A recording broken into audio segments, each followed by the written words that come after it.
Monsieur ou Madame Périgot qui demande la parole. Oui, on vous écoute. On va éteindre nos micros.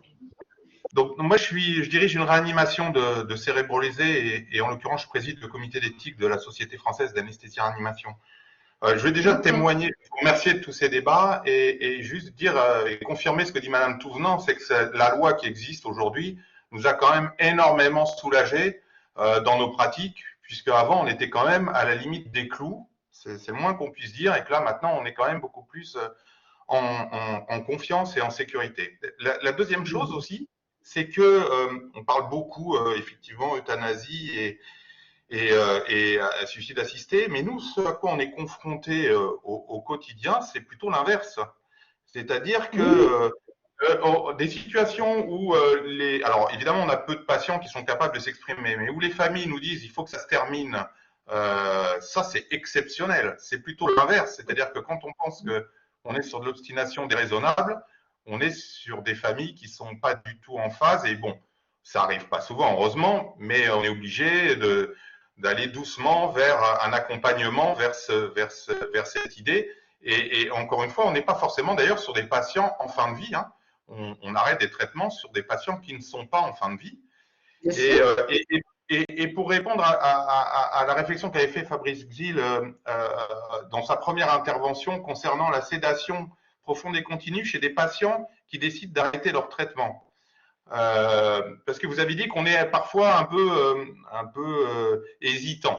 Alors, c'est vrai que il suffit pas de décider d'arrêter son traitement, un traitement, pour que ça soit éligible à la sédation profonde et continue. Parce que pour être éligible à cette sédation profonde et continue, il faut quand même deux choses. C'est-à-dire que le fait d'arrêter ce traitement entraîne un décès à court terme. Et deuxièmement, que le fait d'arrêter ce traitement pourrait entraîner des souffrances insupportables. Et si on n'est pas dans ce cadre-là, effectivement, la sédation profonde et continue, elle n'est pas adaptée. Mais on peut être effectivement sur des...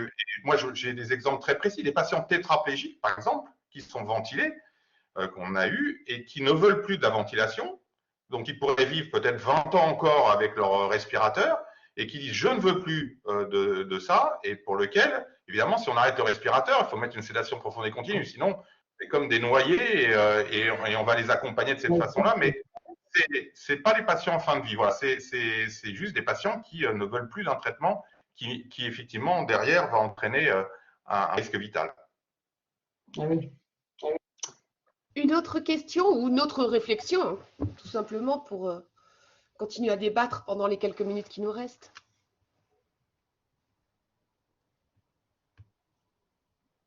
Alors, s'il n'y a pas de questions, moi j'en ai une. Je voudrais savoir ce que vous pensiez chacun de la question de la responsabilité des proches. Faire participer les proches à la décision, est-ce que ce n'est pas finalement les charger d'une responsabilité qui va les poursuivre leur vie durant? Quand la personne, bien sûr, ne peut pas s'exprimer et n'a pas laissé de directive. Je peux répondre si vous voulez? Bien sûr. Oui, bien sûr que c'est une responsabilité, mais vous savez, en même temps, j'ai dit en même temps, excusez-moi, c'est très, d'une manière générale, les proches cherchent toujours à rendre compte de ce que la personne aurait voulu. Moi, je me suis trouvée dans cette situation avec une de mes meilleures amies, pour une fin de vie absolument épouvantable, et j'étais sa personne de confiance. Bien sûr que c'est lourd, mais en même temps, alors je peux parler comme mon nom propre, mais je connais d'autres situations voisines. Ce qui est important, c'est d'être fidèle, voilà, à ce que la personne est, ce qu'elle a été, ce qu'elle voudrait, parce qu'on a discuté. Et je ne crois pas que la fin de la vie quiconque soit... enfin, c'est une épreuve, quoi. C'est pas la peine de se raconter d'histoire. Oui, c'est une responsabilité et je pense qu'on peut l'assumer. Et puis, si on a besoin d'aide, on peut aussi demander de l'aide. Moi, je dirais juste que quelque chose... Ah, pardon. Je crois qu'il y a Monsieur Périgot. Je finis juste pour dire que... Oui, bien sûr, Anne-Claire. Après. On t'écoute. Juste dire que, comme l'a bien dit Madame Touvenin, la question de la personne de confiance est vraiment une question majeure. Et s'il y a une proposition à faire peut-être pour laisser, pour améliorer la prise en charge des patients, je pense que c'est d'expliquer à tout le monde à quel point le fait de pouvoir désigner pour soi-même sa personne de confiance va améliorer la prise en charge, va alléger le débat dans les familles, va alléger la pression au moment où il se passe quelque chose de grave. Et s'il y avait un seul mot d'ordre urgent, à mon avis, ce serait de faire une grande publicité, non pas sur les directeurs de discipline, mais sur la personne de confiance. Mais aussi, et après, quand même, la les directives. responsabilité. Philippe Oui, Petit. Oui, alors, donc, en écho à ces deux choses, moi, je pense comme Dominique que c'est sûr que c'est pas facile, mais le fait de vouloir épargner aux proches ou à la famille la difficulté de cette décision, ça a quelque chose d'insupportable. De mon point de vue, c'est une façon de confisquer la décision. Et donc, la vie elle-même n'est pas facile. De toute façon, quand on a été confronté à l'accident, le ciel nous est tombé sur la tête. Et donc, les conséquences qui en découlent, il faut bien les assumer et vivre avec. Donc, moi, j'entends parfaitement que certaines familles, et j'en connais beaucoup, puissent dire « Écoutez, docteur, c'est trop difficile, ça. Moi, je ne peux pas décider un truc pareil. Je vous fais confiance. » Et les proches donnent la confiance aux médecins. Avoir une loi qui confisque la décision, ce n'est pas pareil. C'est considérer que le médecin est décideur a priori et en dernier ressort, et que de toute façon, quoi qu'on puisse avoir à dire, ça sera de toute façon strictement consultatif. Et ça, ce n'est pas acceptable. Mais, attendez, je n'ai pas bien saisi, Philippe, la distinction entre la personne de confiance et les proches. Dans la situation que moi je l'ai vécue, il y avait aussi des proches. Je veux dire que. Oui, oui. Non, mais pour la personne de confiance, je n'ai pas d'état d'âme. Dès lors qu'elle existe, quand la personne qui est concernée a en conscience un jour désigné une personne de confiance, eh bien, c'est elle qu'on doit entendre. Parce que justement, elle a accepté cette mission qu'on lui a confiée. En fait, moi, je fais toujours référence aux situations dans lesquelles il n'y a pas tout ça, parce que… Ah oui, d'accord. Voilà. Et donc, la situation, aujourd'hui, on considère que dans les situations où la volonté du patient n'est pas accessible, le médecin décide en dernier ressort. Et moi, je plaide pour une délibération collective dans ces situations-là. Mais le système tel qu'il a été construit et qui est, j'ai critiqué les codes de déontologie, vous savez très bien pourquoi, ça n'a rien à voir avec. En revanche, si ça s'appelle procédure collégiale, c'est le collège au sens des personnes compétentes. Et la décision, d'ailleurs, n'est pas une décision collective. C'est tout un processus, c'est une procédure à suivre. Et ensuite, c'est le médecin qui prend en charge, qui s'occupe du patient, qui prend la décision. Ce n'est pas une décision collégiale. Oui, absolument. Ce qui manque, c'est la discussion en commun entre professionnels de santé et famille. On est d'accord, et c'est bien ça qu'il faudrait changer. Madame Agnès Buzyn demande la parole, je crois. On vous écoute, je vais éteindre mon micro.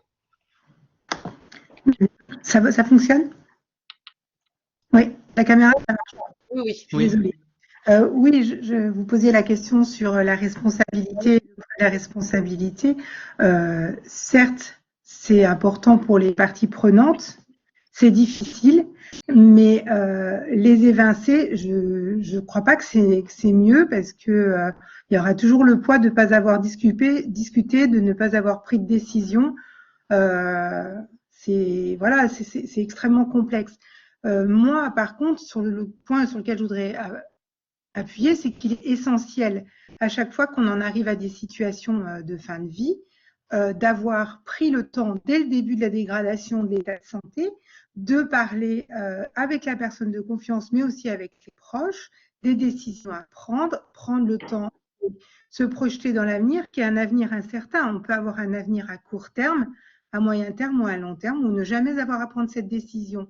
Mais pour autant, il me semble essentiel que dès lors qu'on pense qu'on va avoir à prendre cette décision, on en discute régulièrement avec les proches et surtout avec la personne de confiance. Quand la personne elle-même ne peut pas s'exprimer, parce que quand elle peut s'exprimer, c'est important de faire des points régulièrement sur là où elle en est, ce qu'elle pense et où elle veut aller. Parce que d'abord, ça change, on le sait. Une dernière réflexion peut-être de nos intervenants. Je vais juste, oui. Juste dire que le dernier commentaire de Pierre-François Périgaud qui dit qu'il y a une importance différente entre l'avis et le témoignage des proches, ça c'est une évidence. Et d'autant plus qu'on est parfois dans des situations qui sont irreprésentables. On ne peut pas se représenter ce que c'est que certains états de vie. On les a pas traversés, on ne peut pas se les représenter. Et je ne vois pas très bien, même nous, soignants, on a l'expérience. Mais néanmoins, dans l'expérience, on a une certaine projection. Et je pense que ce qui est très compliqué dans cette histoire-là, c'est qu'on parle de choses qui sont irreprésentables et avec des discussions qui se font dans une temporalité qui est très proche de l'accident, où les gens doivent vivre en même temps des choses incroyables et en même temps discuter à un niveau de soins, et c'est très difficile. Tout ça dans des choses qui sont irreprésentables. Donc, effectivement, je pense qu'on touche par moment on n'est pas dans le cadre de l'accident, on n'est pas dans la maladie évolutive qui a permis le dialogue dans le temps et la personne s'est exprimée, etc. Et on est parfois dans quelque chose où on fait de son mieux, mais dans l'irreprésentable plus ou moins pour tous. Parce que quand on est médecin de réanimation, on n'est pas rééducateur. Quand on est rééducateur, on n'est pas de réanimation. Et nous aussi, on est dans l'irreprésentable à certains moments. On n'a pas l'expérience de tout, on a l'expérience d'un moment, quoi. Une question? Oui, Monsieur Périgaud, de nouveau. Oui, non, c'est peut-être juste, c'est pas pour rassurer tout le monde, mais entre avis, témoignages, etc., on est quand même globalement dans ces situations, dans le dialogue avec les proches. Je pense que c'est ça qui est important, c'est-à-dire que on n'est pas là pour prendre des décisions, comme pourrait nous le permettre d'ailleurs la loi, sans tenir compte des avis, entre guillemets, de ce que pourraient penser les proches. Et pour des situations exactement identiques, la décision peut être différente, effectivement, parce que le témoignage des proches, l'engagement des proches, etc., peut nous amener vers une solution qui va être différente à chaque situation. Chaque situation est unique. Et on a besoin de ce témoignage et cette discussion et cet échange avec les proches qui peut durer des jours et des jours. Il faut que ce soit un projet sur lequel tout le monde adhère, que ce soit un projet d'arrêt des thérapeutiques ou que ce soit un projet de continuer, mais il faut globalement que les gens adhèrent, sans pour autant que ça soit ils aient l'impression que la vie repose sur leurs épaules, mais que quand même il y ait une adhésion au projet en fait. C'est le projet pour ce patient. Est-ce qu'on arrive à se mettre d'accord autour d'un projet pour ce patient? Je crois que c'est vraiment ça l'idée générale. Merci. Bon, écoutez, je vous remercie tous de votre présence et puis je remercie infiniment les participants de nous avoir consacré ce temps et d'avoir été passionnants. Merci à vous. Je vous souhaite à chacun une belle soirée. Merci. Au revoir. Merci. À bientôt. Au revoir. Merci. Merci à vous.